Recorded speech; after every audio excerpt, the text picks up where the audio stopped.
That part is a little complicated. You see, I'm complicated, you say. I cut him off. Seriously? And he responded, just let me explain, alright? Please do, I said, because I'm desperate to hear what you have to say was your excuse for this. And he said, you see, after what happened with Brenda and the whole us taking some time off thing, I sort of lost myself in the process. I wasn't sure if what Brenda had suggested was going to work. I knew I could not come and talk to you about it since we were forbidden from seeing each other. And I said, so you chose to go back to your girlfriend instead? And he said, I didn't go back to her, hey. I was sitting at home working on something, then I heard a knock on the door.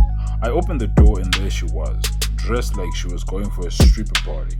She didn't even wait for me to invite her in. She just pushed me to the side and entered my room. I tried stopping her, but she was too stubborn. She sat on my bed and started doing some very naughty things with her lips. Then I said, and you just stood there and watched, right? And he said, well, I tried stopping her from what she was about to do next, but in the end I just ended up falling for her tricks and temptations. I never intended to sleep with her, Nakai. Believe me. It all just happened so quickly, I can't even describe it.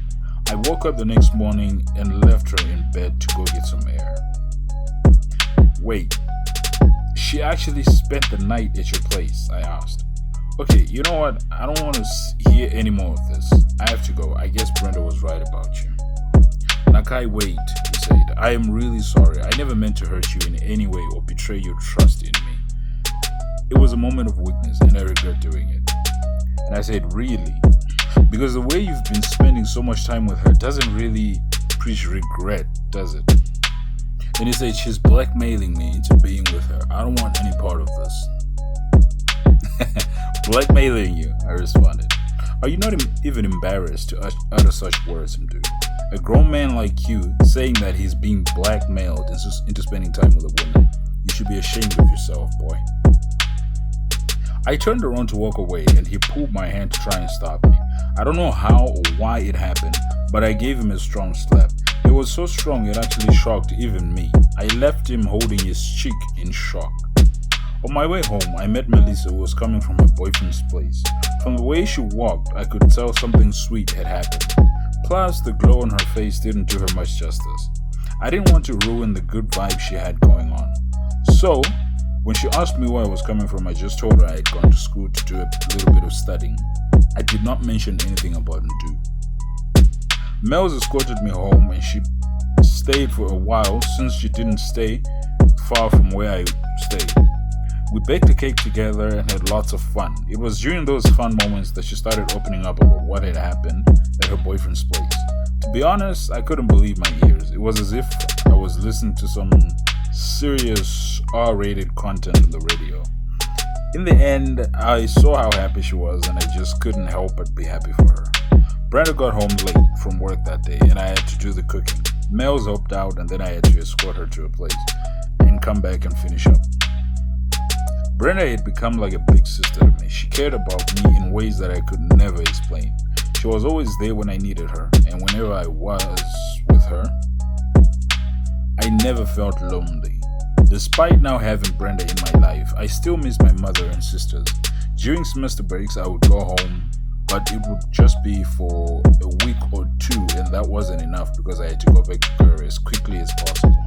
The reason I could not stay long at home was because Brenda had helped me to get a part-time job to help me look after myself. In her words, she said, since you said the man sponsoring your studies was only going to be doing it for a limited time only, you need to have something that will help you save up so that when he finally stops sponsoring you, you have something to fall back on. Her level of care and love amazed me every time, and I would always wish to one day pay back that love with something great. I remember the day I spoke to Brenda and I told her about how much I missed home. She suggested that I talk to my bosses to let them know that I wish to go home, at least for a month when schools close, to spend some time with my family. Everything worked out great and I got to see my mother and my sisters.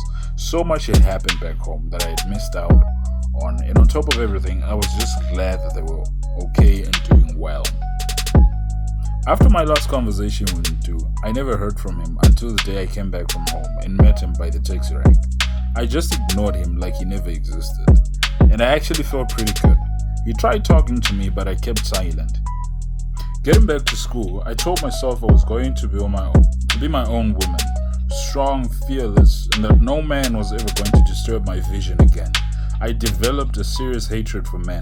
I just wanted to be me and focus on my studies and nothing else. I finished my second year and went for attachment.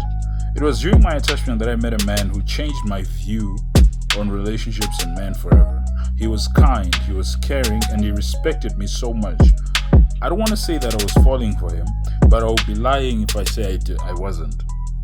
Just like me, he came from a humble background, and he understood how it felt to have to struggle for everything that you could ever want in life. He was full of passion, and he was focused. Despite him being all of this, I still had trouble trusting him or any other man because of what I had gone through. So I went to the only person I knew would have the best advice for me. When I explained what was going on at work and described this guy to Brenda, she just looked at me and smiled. For me, that wasn't the shocking part. What was most shocking was what she said after.